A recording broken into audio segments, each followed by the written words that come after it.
Irmão, abre a Bíblia comigo no Evangelho de Marcos, capítulo 10.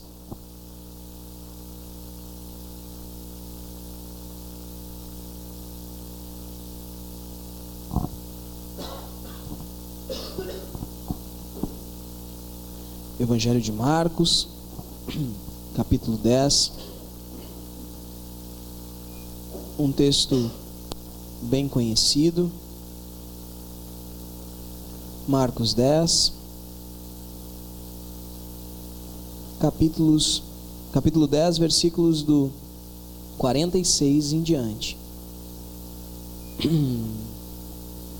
Na Bíblia da Igreja, página 865,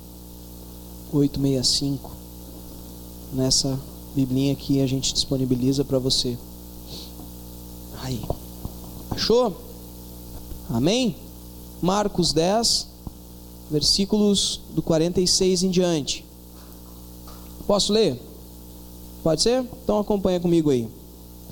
Jesus e os discípulos chegaram à cidade de Jericó. Quando ele estava saindo da cidade com os discípulos e uma grande multidão, encontrou um cego chamado Bartimeu, filho de Timeu. O cego estava sentado na beira do caminho, pedindo esmolas. Quando ouviu alguém dizer que era Jesus de Nazaré que estava passando, o cego começou a gritar: Jesus, filho de Davi, tenha pena de mim. Muitas pessoas o repreenderam e mandaram que ele calasse a boca, mas ele gritava ainda mais: Filho de Davi, tenha pena de mim. Então Jesus parou e disse: chamem o cego. Eles chamaram e lhe disseram: coragem, levante-se, porque ele está chamando você. Então Bartimeu jogou a sua capa para um lado, levantou-se depressa e foi até o lugar onde Jesus estava. O que é que você quer que eu faça? Perguntou Jesus. Mestre, eu quero ver de novo, respondeu ele.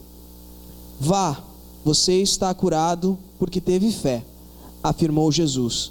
No mesmo instante, Bartimeu começou a ver de novo e foi seguindo Jesus pelo caminho. Amém? Irmãos, quero que hoje... Quantos já ouviram falar do cego Bartimeu, né? É uma história bem conhecida, né? Eu sempre me lembro, tem uma música bem legal de uma banda chamada 4x1, né? Que é sobre essa história, né? Que faz uma narração como se o cego estivesse cantando. É bem interessante, claro que isso, né? Desde a época de 2008, por aí, essa música existe. Então hoje até passei um trabalho para achar ela no YouTube, né? Mas ela estava lá, é bem legal essa música, se você quiser ouvir um dia, né? Chama-se Filho de Davi, né? Do 4x1. E o cego Bartimeu, cara, o cego Bartimeu era o típico pedinte da rua, sabe? Você se lembra que aqui em Charqueadas tinha um cara que morava ali na praça da frente da rodoviária, lembra? Não tinha um cara que morava ali? Era o único morador de rua que tinha em Charqueadas. Lembra disso? Morreu, né? Parece, há um tempo atrás já, um bom tempo atrás. E não veio ninguém para substituir ele, né? Não, nós ainda não temos outro, né? Que more na rua assim, que tem os seus cachorros e fica na rua ali. Mas hoje em dia nós temos várias pessoas que são usuárias de droga, que andam pela rua como zumbis e chegam na gente para pedir uma coisa ou outra. Esses dias chegou um cara, nós estávamos buscando um lanche, estava eu e tu, né? Eu e o Rodrigo. E o cara chegou apavorado assim para nós com uma sacolinha e com duas camisetas. As camisetinhas surradas assim, mas chegava a estar com a marca do prendedor do varal da onde ele tinha roubado. E ele, cara, tem 2 camisetinhas aqui, ó, novinha aqui para negócio aqui, ó, cara, qualquer coisa que tu me der, eu te entrego ela, senão os caras vão me matar ali no bairro e tal. E como de costume, né, quando alguém vem e pede alguma coisa para nós, aquela pessoa nos incomoda naquela situação. Não sei você, o cara se sente incomodado, até com um pouco de medo às vezes, né? E aqui, encharqueadas, né? Pessoas chegam, estamos com o carro entrando no portão e vem chegando uns caras estranhos. Tu consegue R$5 para comprar 1 litro de leite às 2 horas da manhã para o meu filho? Sempre tem, né? Aquela história, né? Vai comprar 1 litro de leite. Ou na rodoviária, tô precisando aqui para fechar a passagem para ir, né? Só quem já faltou umas moedinhas lá na hora da passagem sabe como às vezes é verdade, né? Mas as pessoas que pedem coisas assim na rua já são pessoas que, via de regra, causam uma repulsa e até um certo medo na gente. E às vezes a pessoa é tão frágil que, se o cara fizer assim, ele cai, capaz de se quebrar, porque é desse tamanho assim, por causa da fragilidade da vida que ele tem vivido. Mas ele vem chegando perto, a gente fica com medo.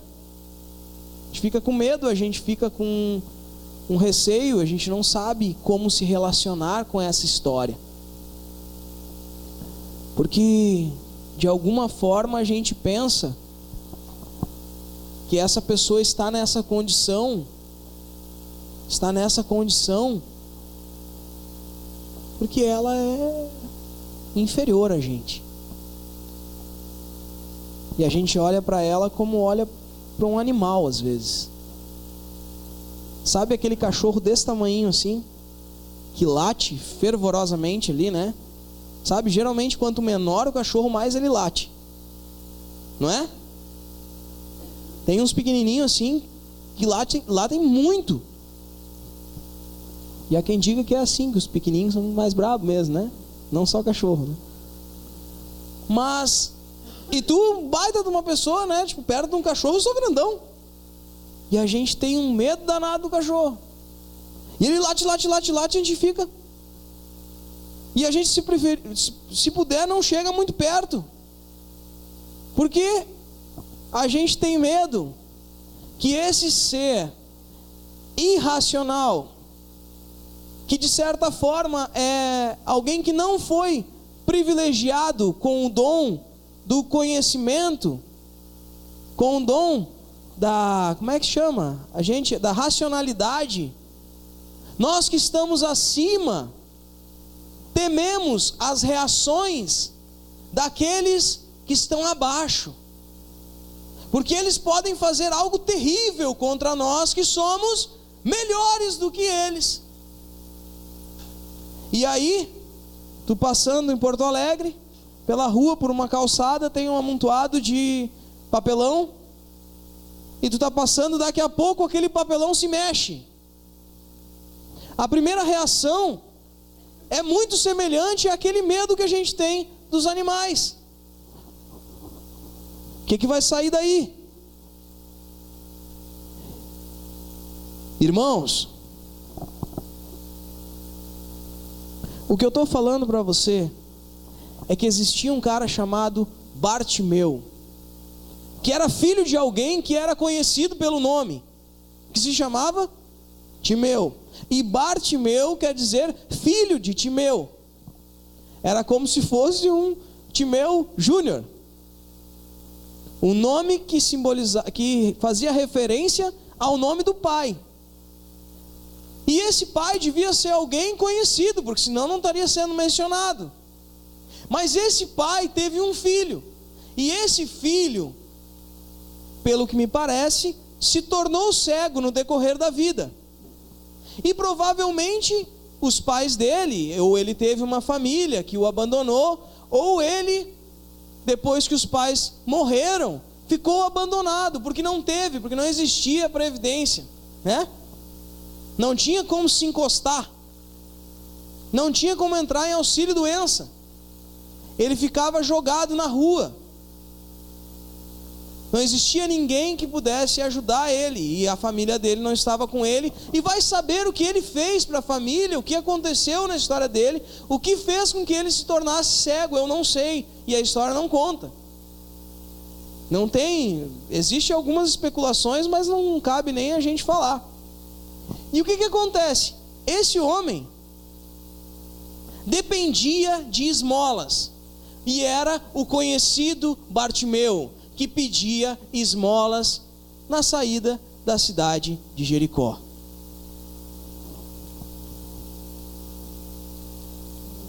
Essa história é contada nos dois ou três, deixa eu conferir. Nos 3 evangelhos, Mateus, Marcos e Lucas contam a história da cura desse cego. Só aqui em Marcos que fala que o nome dele é Bartimeu, que é filho de Timeu, mas é a mesma história. E é uma cura de um cara que, quando ouve falar que Jesus estava passando, e é bom que a gente se coloque na história aqui, irmão, porque Jesus passou 3 anos no seu ministério. No início da sua trajetória, ele não era conhecido por ninguém, e muitos milagres grandiosos aconteceram por mistério de Deus, e o motivo principal era que ele ficasse reconhecido como o Filho de Deus. Mas muitas coisas foram acontecendo na sua trajetória, e nós estamos aqui nas últimas semanas de Jesus, antes de ser crucificado. Na verdade, ele entra logo na sequência desse texto para a sua última semana antes da morte na cruz. Esse texto aqui do cego Bartimeu foi a última cura de Jesus antes da sua morte na cruz. E Jesus, passando pela cidade, indo na direção de Jerusalém, aonde esperavam por ele uma grande multidão com ramos, onde Jesus entrou no lombo do jumento e chegou lá no templo, aquela história do finalzinho da história da última semana de Cristo. Tudo isso se organizando, Jesus já era alguém muito conhecido, já era alguém muito esperado. As pessoas olhavam para Cristo e já tinham uma consciência de que ele era o Messias, o Filho de Deus. Não tinha mais dúvida pelas coisas que ele fazia, que ele era o Filho de Deus. E as pessoas começavam a se aproximar de Jesus já pelo interesse. Pensa comigo. Fazendo uma alusão a... Não, será que eu faço? Bueno. Pensa comigo. Existe um país onde tem uma eleição e se vai para o segundo turno. E aonde tu vai e por onde tu vai, todo mundo que tu pergunta, todo mundo diz que vai votar na mesma pessoa.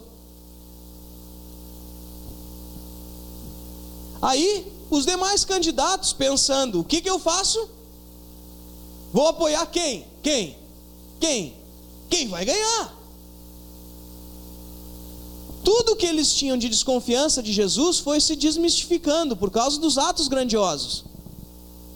E aí, o cara diz o seguinte: bora para Jerusalém, bora subir a rampa do Planalto, estamos indo na direção de Jerusalém, eu estou indo para lá, o que vai acontecer lá? Nós vamos tomar conta de tudo. Sabe o que acontece com Jesus? As pessoas começam a se aproximar dele. Oh, Jesus, não, vem aqui, Jesus, me diga, Senhor, mestre. Um pouquinho antes dessa história, chegou um certo jovem, muito influente e rico, e chegou para Jesus, no meio dessa trajetória, estou indo para Jerusalém, está chegando o dia da eleição, é agora, ele vai chegar, ele vai entrar, agora eu quero fazer parte dos que são próximos dele. Bom mestre, o que eu posso fazer para alcançar, para chegar e para fazer parte do reino de Deus, do reino dos céus? O que eu posso fazer para fazer parte do teu time? Me dá a ficha do teu partido, que eu quero assinar contigo, porque sabe, eu sou um cara influente, eu sou dono de umas empreiteiras. Não, Sou um cara influente. Você sabe com quem que você está falando, né? Sou jovem. Eu quero saber o que eu faço para fazer parte do reino dos céus. E aí, Jesus diz: não, guarda os meus mandamentos. Não mata, não rouba, não faz. Não, mas isso tudo eu já faço, sentado no trono da minha religiosidade. Então faz o seguinte, Senhor Todo-Poderoso: vende tudo o que tu tem, dá para os pobres e me segue. Como assim? Acho é que ele é muito jovem ainda, ele não sabe como é que funcionam as coisas quando ele chegar no poder. Ele vai precisar de alguém influente como eu, e ele vai precisar dessa riqueza que eu tenho. Como é que ele vai abrir mão disso? Mas o reino de Jesus é o reino dos céus, que é diferente. E esse que se aproximou porque sabia que agora a coisa vai estar pertinho. Não foi aqueles primeiros pescadores que olharam para aquele: como assim? É chegado o reino do céu? Como tá louco? Tocar rede ali, eu não. Mas teve uns que no início fizeram isso. E agora no final foi chegando o sanguessuga. Aí ele fecha a cara e vai embora, irmão. Quando ele fecha a cara e vai embora, esse jovem rico, os discípulos chegam na volta de Jesus, eles se reúnem e Jesus diz assim para eles: é mais fácil passar um camelo pelo furo de uma agulha do que um rico entrar no reino dos céus. E aí os discípulos começam a se bater e perguntar: poxa, mas assim, Senhor, é muito difícil alcançar o reino, é muito difícil fazer tudo isso. Ou seja, é muito difícil que alguém entre nesse barco, é muito difícil alguém querer fazer parte disso. E Jesus disse para ele que é impossível para nós, é impossível para o homem, mas para Deus nada é impossível. Pense comigo, nós não estamos falando aqui de um grande sinal, nós estamos falando o seguinte: é impossível que alguém incorpore na ideia de que existe um reino onde as pessoas abrem mão de quem são e de tudo que têm para fazer pelos outros. E se eu perguntar para você isso e te convidar para entrar nesse time, você vai dizer: ei, isso é impossível dar certo. E esse cara chegou em Jesus e levou essa resposta. Os discípulos se bateram e levaram essa resposta de Cristo. Aí, irmão, ele começa a dizer o seguinte: é importante que a gente vá, que eu vá para Jerusalém, aonde eu vou ser preso, torturado e morto por esses que me perseguem. Ele disse isso, Grazi, ele chegou para os discípulos, mano, e disse assim: ó, agora, tá vendo o que eu falei? É impossível, mas para Deus tudo é possível, e vocês vão ver que vai dar certo. E ele disse o seguinte: agora importa que a gente vá para Jerusalém, onde eu vou ser morto, e eu vou ser morto por quem me persegue, ou seja, eles vão me condenar, mas no terceiro dia eu vou voltar. Enquanto Jesus estava falando isso, existiam dois irmãos, e nos outros evangelhos, principalmente em Mateus, eu acho, fala, eu acho que é Lucas, deixa eu ver, só para não falar direitinho para vocês. Em Mateus diz que foi a mãe deles, mas não sei quem é que foi. Mas se foi a mãe, foi eles que mandaram a mãe fazer. E eu já falei para vocês isso. E esses dois não eram qualquer dois. Você lembra quem eram os três que estavam no barquinho? Pedro. Quem é os outros? Tiago e João. Como é que era o nome do pai deles? O pai do cego era o Timão. Como é que é? Timeu. Timão é o amigo do Pumba, que faz parte do outro ministério, né? Timeu. E para combinar com Timeu, dava para fazer até uma dupla sertaneja, era o Zebedeu. Timeu e Zebedeu. Timão é brabo, né? Como é que eu falei Timão, cara? É que eu falei do barquinho, tem um negócio que é Timão, não tem, do barco? Timão é o Grêmio. Não, tá brabo, tá difícil. Timão é o Palmeiras, cara, na real, né? Mas assim, ó, o Zebedeu tinha 2 filhos, e esses filhos foram dos primeiros a serem chamados para o ministério de Cristo, e andaram com Jesus e presenciaram as coisas maiores que aconteceram com Cristo. Pensa comigo, nós não estamos falando de alguém que nem esse jovem que chegou oportunista. Nós estamos falando de 2 caras que viram tudo acontecer. Tudo. Viram tudo acontecer, andar na água, viram um monte de coisa, todas aquelas coisas, a água em vinho, a primeira festa, tudo, eles viram tudo acontecer. E aí esses filhos desse cara chamado Zebedeu, eles olham para Jesus. Lembra o que tinha acontecido? O que tinha acontecido? O jovem chegou, levou um cortaço. Não, com delicadeza, mas Jesus disse: não, cara, quer fazer parte desse lance aqui, quer fazer parte desse time, quer fazer parte desse grupo, quer fazer parte dessas pessoas que vivem o reino que é dos céus, você não pode ser e viver como você tem sido e vivido. E ele abre mão, os discípulos se batem, querem saber como isso vai acontecer, e aí ele diz: cara, eu vou morrer, e é assim que isso vai acontecer. É assim que isso vai acontecer. Como é que isso vai dar certo? Como é que isso que é impossível vai se tornar possível? É assim, eu vou para Jerusalém agora, eles vão me matar, mas no 3º dia eu vou ressuscitar, e aí todos verão quem eu sou e a que eu vim. E ele diz isso, ele falou isso. Sabe o que os filhos estavam pensando em fazer? O Tiago e o João? Sabe o que eles estavam pensando? Eles estavam pensando em quem é que ia sentar do lado de Jesus no trono. Eles chegaram para o Senhor e disseram assim: Senhor, o que é, Tiago? O que é, João? Não, nós estávamos pensando assim, ó, a gente está com o Senhor aí desde o início, sabe como é que é, né? Já chegou esse cara rico aí, e o Senhor colocou ele no lugar dele. Mas assim, ó, lembra aquela vez no barco? Nós estávamos lá. Se lembra quando deu a tempestade? Nós estava lá.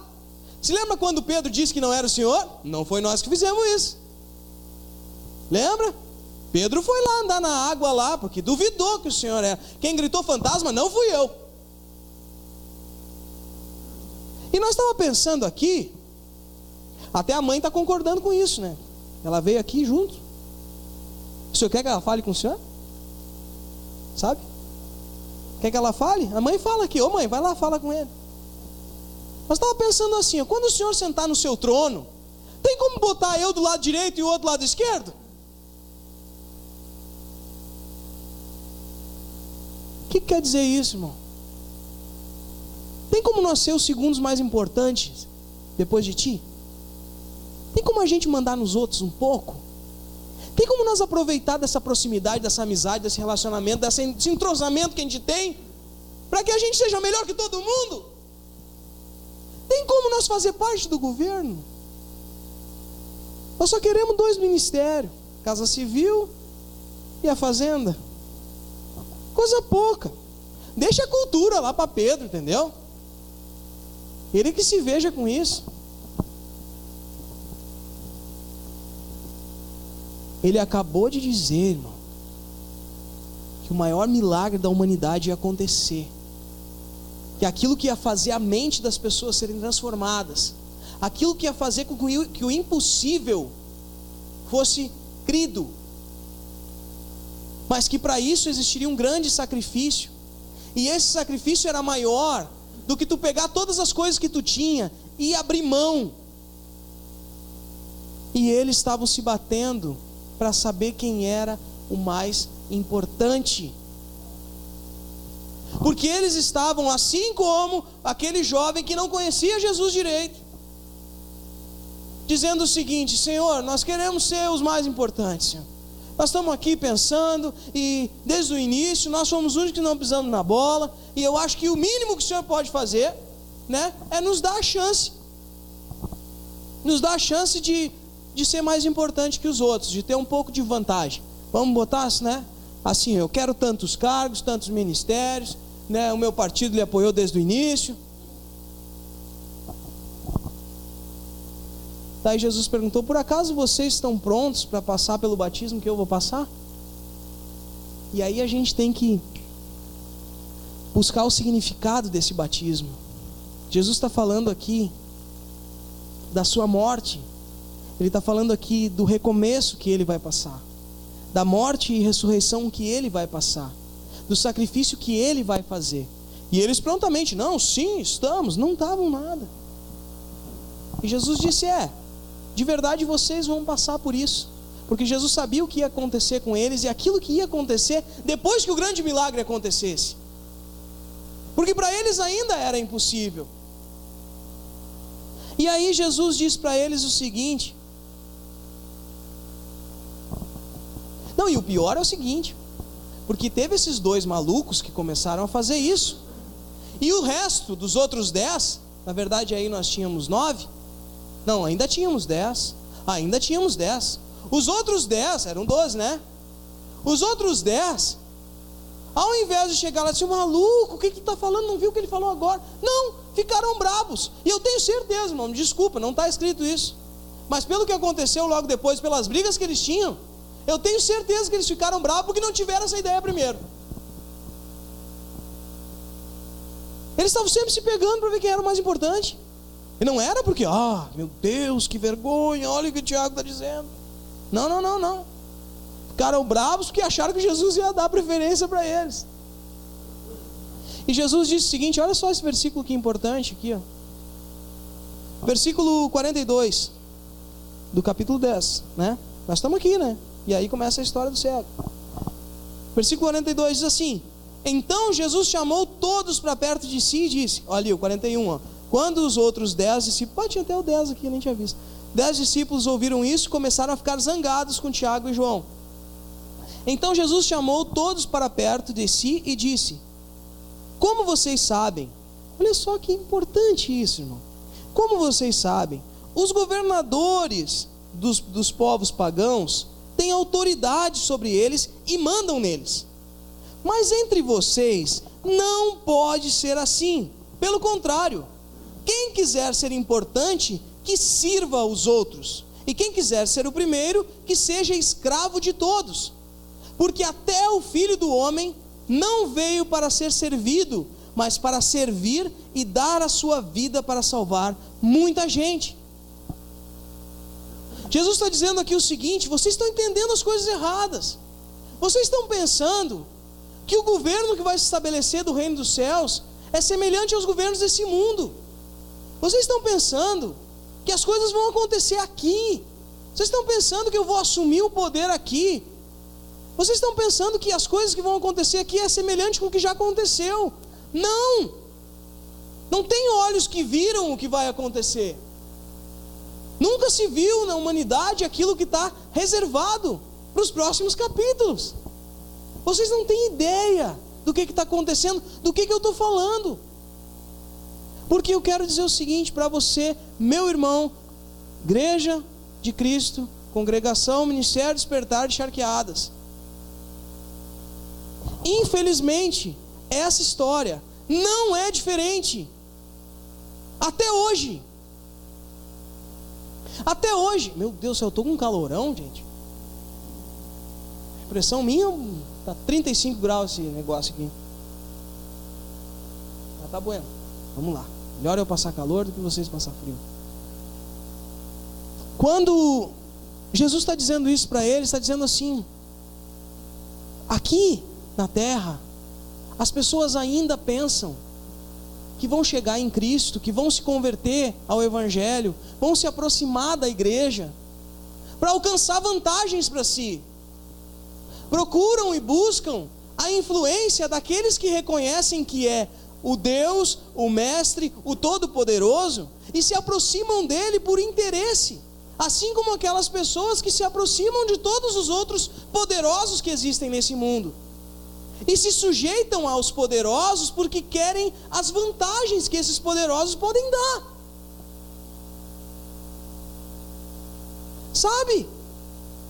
Quando uma pessoa é bem tratada porque ela tem dinheiro, Eu não sei.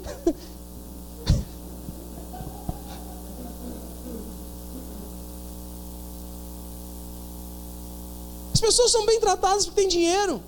Eu não sei como isso acontece sendo bem tratado. Mas a gente já foi hipócrita o suficiente por achar que porque alguém importante está na nossa volta, a gente vai, olha fulano. Ei! Tá, e o tal do Bartimeu ali da rua? Se lembra do Bartimeu? Que o pai dele não é o Timão, nem o Pumba, é o Timeu.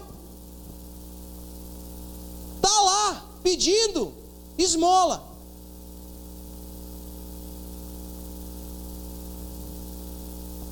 Quem é o mais importante? O que é que nós estamos fazendo como igreja? Aonde nós estamos? E por que estamos aqui? O que nós queremos com Deus? O que nós queremos andando dentro da igreja? Sabe? A gente fica muito brabo quando na época de eleição, já falando de eleição de novo, aparecem uns candidatos nas igrejas. Não fica brabo? Eu fico meio brabo. Mas pensa bem, irmão. Como a gente se relaciona com Deus e o que a gente está fazendo aqui? O que a gente entendeu do Evangelho? E o que a gente quer que aconteça? O que a gente quer que aconteça? Ou para contextualizar com o nosso texto de hoje, o que nós queremos que o Senhor faça? Os governos desse mundo submetem as pessoas oferecendo migalhas, sujeitam as pessoas na esperança que elas têm que você, que aquele governante, que esse poderoso vai abrir as torneiras da satisfação, do prazer, e vai depositar sobre esse povo que clama e que pede algo que vai satisfazer essa sede de esperança. E brincam com isso, jogam com as pessoas e fazem com que elas façam o que quiser. Eu não sei você, mas é assim que acontece na tua empresa, cara. O mais puxa-saco é o que ganha promoção. Não porque o teu chefe é ingrato e não é competente para avaliar. Não, porque ele quer mais é que tu puxa o saco dele. Desculpa a expressão, é chula, mas nós estamos aqui no Rio Grande do Sul mesmo, né? Tu entende que ele não quer, ele não tem prazer em, ele não quer alguém que fique paparicando, não, ele quer que todo mundo faça isso, para que ele possa ter mais poder sobre as pessoas. E mais do que isso, não, lá é por qualificação. Então, cara, ele quer que tu te mate fazendo as coisas, e de preferência faça até mesmo o serviço dele, para que ele tenha cada vez mais poder, e as pessoas se matem e se degladiem para ter poder, para poder sentar um do lado direito e outro do lado esquerdo. E você não entende que tem gente que vem para a igreja e começa a se bater e se matar aqui dentro, começa a olhar um para o outro, e será que eu sou mais ungido? Será que eu sou mais poderoso? E você já passou por isso? Aí vai na igreja, todo mundo cai, depende da igreja que tu for. Se tu caiu, tu é mais ungido e separado e abençoado. Outra, tu é o endemoniado. Então escolhe bem antes de te atirar no chão numa igreja aí, irmão. Uma vez, um irmão meio desavisado foi numa tenda, e acostumado a botar a mão para cima, tocar o casaco e cair e rolar, ele chegou na tenda, começaram, deram aquele, né? Qual é que é aquele som do teclado, aquele, como é que é? O strings aquele, né? Né? Começou o negócio e ele já entrou no mistério. Só no que ele deu 2 rabanadas na cadeira, já veio um monte de irmão, pegou, puxou para a salinha e ficaram 3 horas tirando o demônio dele. Porque quanto mais ele dizia que não era, mais ele dizia: ah não, como tu não é demônio, ora, como assim? Não me engana. Enganador, mentiroso. Não, é que eu achei que não, mas eu pensei que era. Não me vem com esse papo. Não, dá água para ele. O cara é meio desavisado, mas às vezes acontece. Quantas vezes, pastor Jorge? Não é?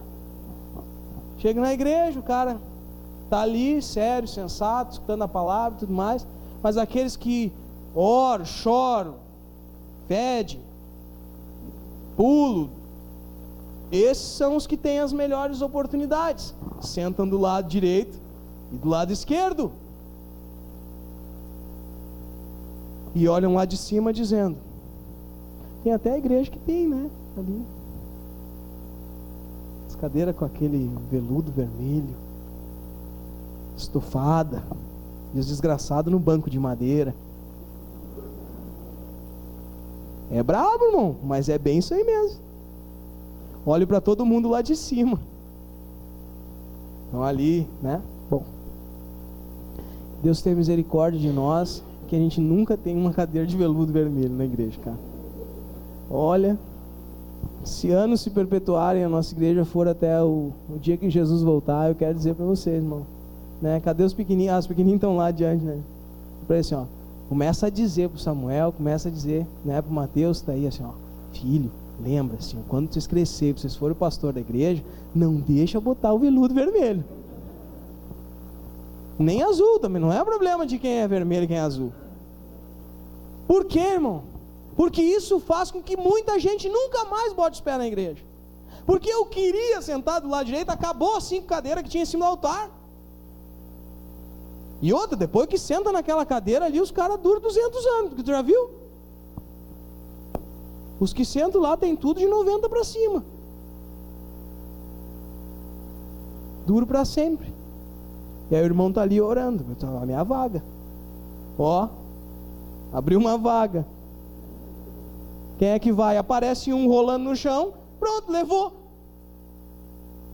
As pessoas querem sentar ou do lado direito ou do lado esquerdo. É bravo, né? Mas é bem assim, cara. A gente dá risada, cara, mas isso é a coisa mais triste. Porque tem gente que funda a igreja para poder sentar na sua própria cadeira vermelha. E para dar quem eu quero agora. Agora na minha vai sentar quem eu quiser.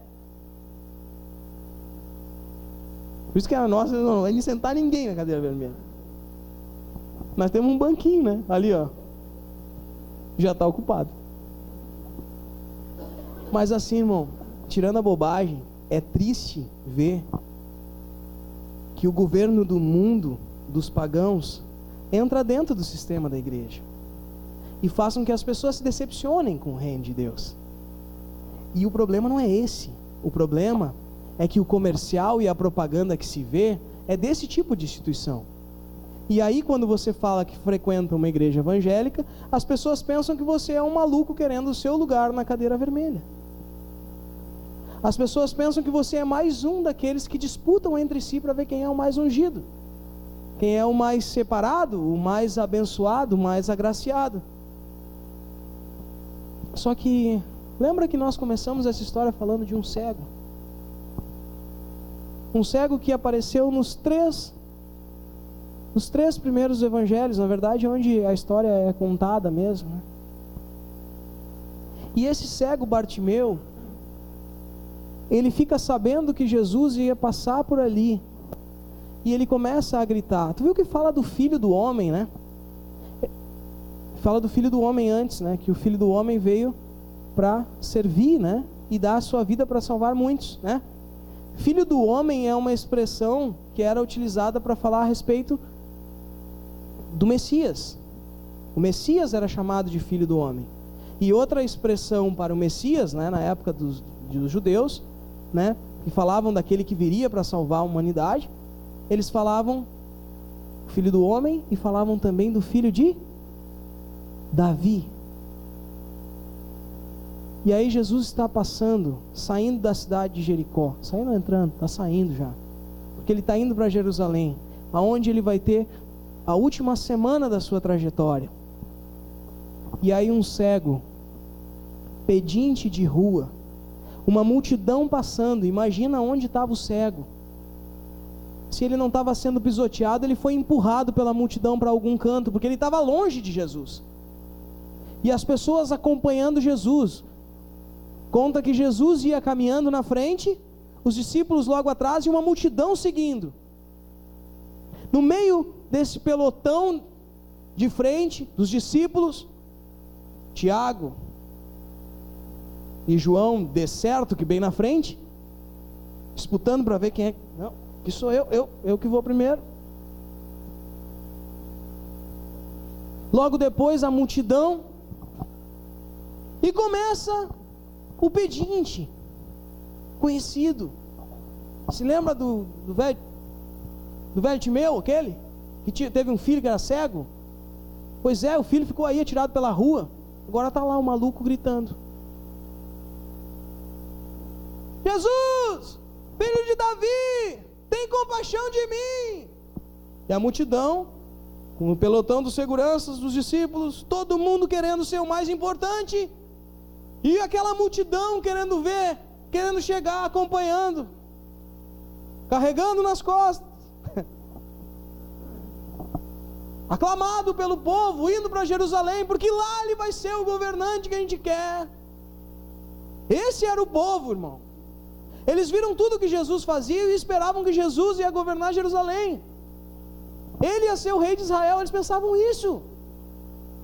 E aí Jesus andando, aquele povo todo, começou uma voz que vinha do chão, vinha de qualquer canto, porque disse que ele se ergueu, ele se levantou, ele estava sentado no chão onde ele pedia, cego. Ele começou a gritar: filho de Davi, tem compaixão de mim. E as pessoas dizendo: ei, cego, para de gritar, cara, para de incomodar o mestre. E ele gritando: filho de Davi, tem compaixão de mim. Para com isso, olha que fiasco. Capaz que Jesus vai falar contigo. O cara, aquele que tinha um monte de dinheiro, aquele chegou nele e levou uma patada de Jesus. Os dois do barquinho que andam com ele para cima e para baixo, Jesus disse para ele: ei, quem sentar aqui ali, quem sabe onde é que vai sentar é Deus. Tu acha, o filho de Zebedeu, tu é filho do Timeu, o cego, tu acha que ele vai falar contigo? E Jesus disse: chame o cego. Ai, Jesus. Por isso que eu gosto de Jesus, cara. No meio da multidão ele ouve a voz que clama de verdade. Sabe? Você lembra daquela outra multidão e a mulher tocou nele e disse: ei, tocaram em mim. É Jesus, velho. Por isso que eu digo assim: oh, que bacana aqui. A cadeira aqui teve um problema. No meio do griteiro, Jesus ouve a voz da sinceridade, irmão. Sabe quando convida uns irmãos para orar? Hoje nós tivemos. Bom, fica quieto. Experiência meio, né? Aí tu chega num lugar e convida as pessoas para orar, né? Aí começa aquela loucura. O cara chama Jesus, os anjos, todo mundo, e cada um fala mais alto, e a gritaria pega, e já saem uns churiandes e tudo mais. E certa vez e a única e última, né, que eu participei de uma reunião aí, aquele grupo de irmãos que se reuniam para orar, pareciam que desafiavam um o outro para ver quem é que fazia a oração mais alta e mais bonita e mais cheia de palavras que não se consegue entender, né? Não porque falava em língua estranha, porque falava umas palavras que nem ele sabia o significado, mas ficava bacana pra caramba, né? E no beneplácito da sua vontade, e aí aquela coisa toda, né? Aquela gritaria, e aí o cara fica assim: meu Deus, como é que Jesus vai ouvir a minha oração, cara, com tudo isso aí acontecendo? Não é? Às vezes a gente pensa assim: nós estamos com um problema xarope. Aí a gente pensa: poxa, mas eu sou só eu, cara.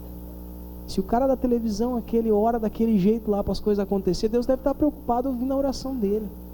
Como é que vai orar, ouvir a minha aqui? Eu estou aqui em casa, nem microfone tem. Eu não sei nem falar metade das coisas que as pessoas estão falando. Eu nem falo a língua de Deus, né? Tem a língua, né? Nem é aquela lá polêmica, estou falando da outra. Só que no meio do griteiro e da multidão, Jesus ouve a voz do sincero. E isso nos traz ou paz ou pânico. E aquele cara clamando do chão, e é um pedinte, é o cara que está acostumado a pedir para comer, é o cara que tem todo aqueles jogo de cintura. Eu não sei como é que era na época, mas se um pedinte chega para ti hoje e diz assim: não, eu vim aqui porque eu queria fazer parte da tua igreja, tu diz: ei, malandro, sabe? Se chega hoje aqui na frente, passa ali na frente um daqueles que estão pedindo R$2 para comprar o litro de leite, sabe, que já te pediu um monte de vezes, tu via ele loucão aí na rua. Se ele chega assim: cara, eu queria fazer parte da tua igreja, tu diz: ei, para, malandro, tu quer de certo usar aqui para se fazer de vítima, para ganhar alguma coisa. Pensa comigo. Se chega alguém aqui hoje que é acostumado a ser da rua, a fazer tudo errado, ter uma vida desgraçada, e chega para você hoje e diz assim: não, eu quero mudar de vida, eu quero sair disso, ei, me ajuda. Ô filho de Deus, ô crente da igreja, ô evangélico, eu quero entregar minha vida para Jesus, alguém pode me ouvir? Você diz: ó o filho do Timeu aí gritando. Se não ouviu o deputado que foi lá pedir o voto, aquele rapaz tão bem apessoado, né? Queria ser presidente. Se não ouviu o cara, foi para um monte, viu estrelinha, viu luzinha, não deu certo. Como é que vai ouvir? Desgraçado da rua aí. Eu digo para você hoje, Jesus disse: chama o cego. Quando Jesus disse chama o cego, eu não sei o que os discípulos pensaram, mas eles pensaram alguma coisa bem complicada, porque eles olharam para o cego e disseram assim: coragem, velho. Para quem é que eles dizem coragem? Eles estavam pensando: não, agora Jesus vai descascar o cego.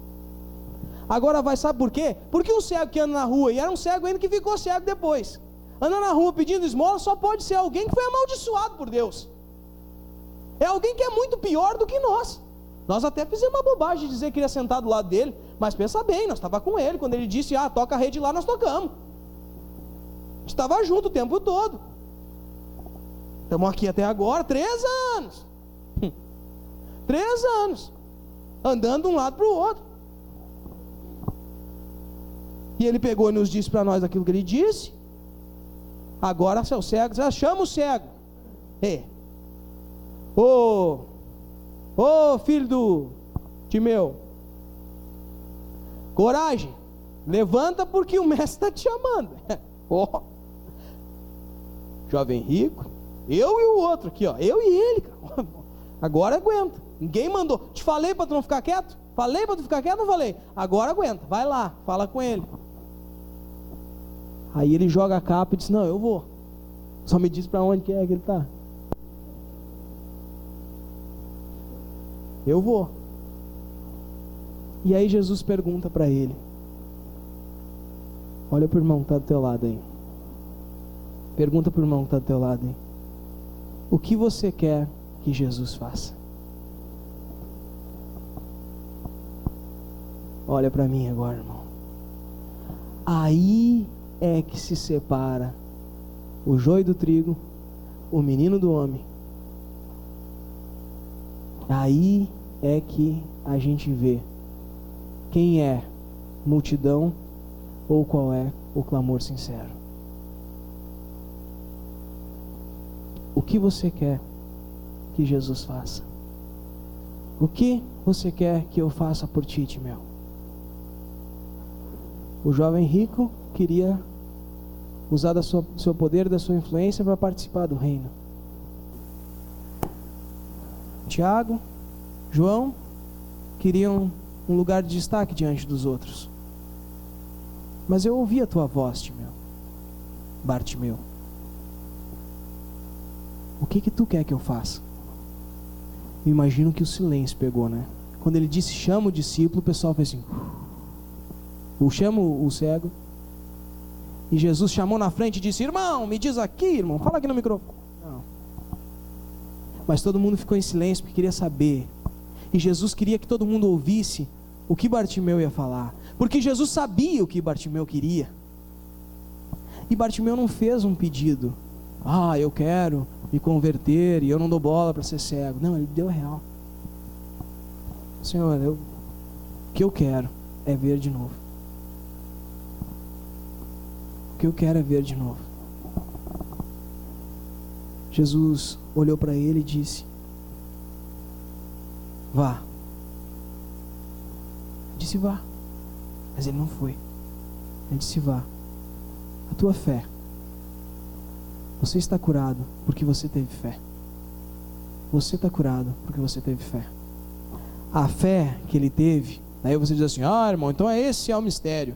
Se tu ora por alguém, ele diz que não ficou bom, não ficou curado, é porque ele não teve fé. Ele disse, não era essa fé.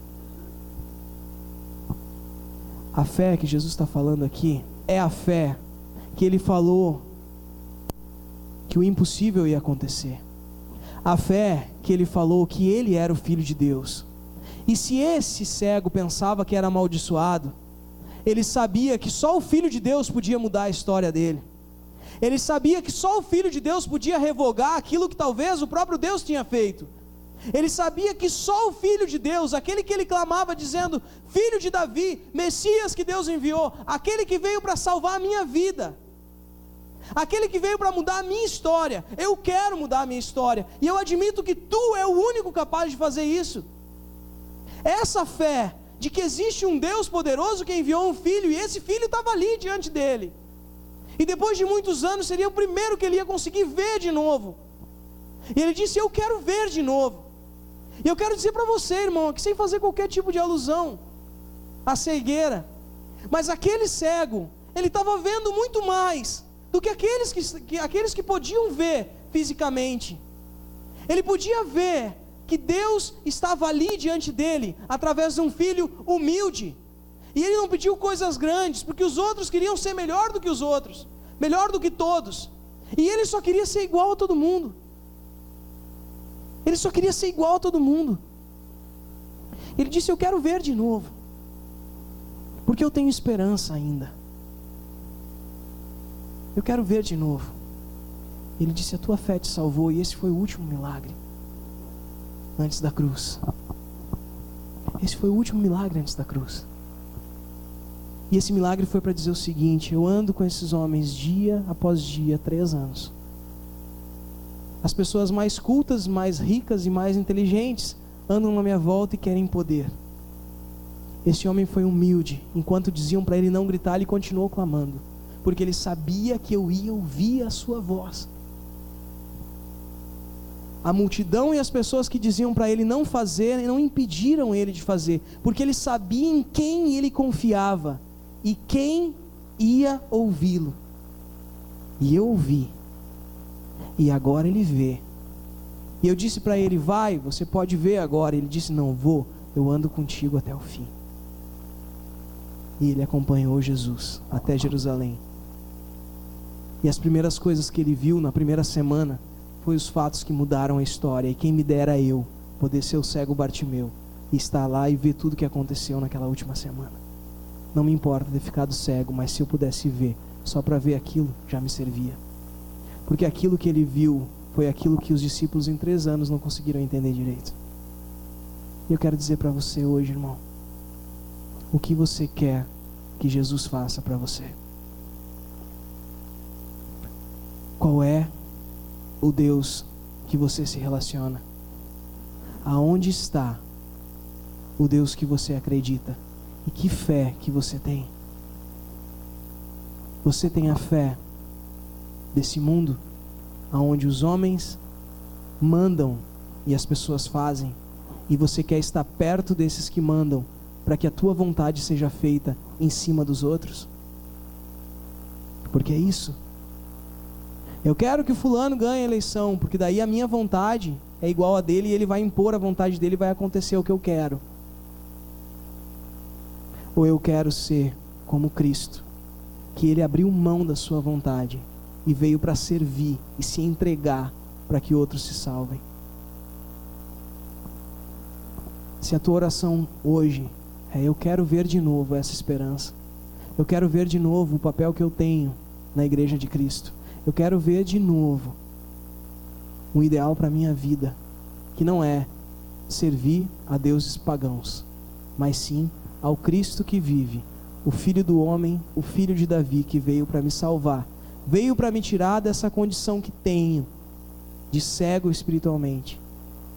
E eu quero voltar a ver, porque aquilo que eu vou ver não são flores. Ele viu Jesus ser morto e sacrificado. Foi isso que ele viu. O cara que orou por ele, e ele começou a ver, ele viu ser humilhado numa cruz. Mas ele também viu no terceiro dia ele ressuscitar. E isso mudou a história deles. E ele começou a entender que o impossível pode acontecer. Esse Deus é o Deus que nós servimos. Esse é o Deus que nós cultuamos aqui. Não somente aqui na igreja, mas através da nossa vida, da nossa história. E todos os dias quando oramos e pedimos: Senhor, tem misericórdia de mim. Eu sou somente um cego que pedia pela rua para sobreviver. E hoje tu me fez ver e andar em lugares onde eu não pisaria, visitar pessoas e ajudar pessoas que de maneira alguma eu poderia fazer, porque eu era o cego da rua que pedia esmola, porque eu não sabia onde eu estava. Eu me contentava com as esmolas, mas hoje tu me trouxe de volta e me fez filho. E eu entendi que se não fosse tu, eu não seria eu. Esse é o Deus que nós confiamos. Você não está aqui para que Ele mande lá do céu para que a tua vontade aconteça. Você está aqui porque Ele foi bom e te tirou da cegueira. Você está aqui porque Ele é Deus. Ele fez primeiro e Ele vai continuar fazendo. Se Deus quer te curar hoje, Ele vai fazer isso para que as pessoas entendam quem Ele é, não porque você é melhor do que os outros. Você entende isso? Entende isso, irmão? E dessa forma, eu quero te convidar para nós orarmos, ficar de pé.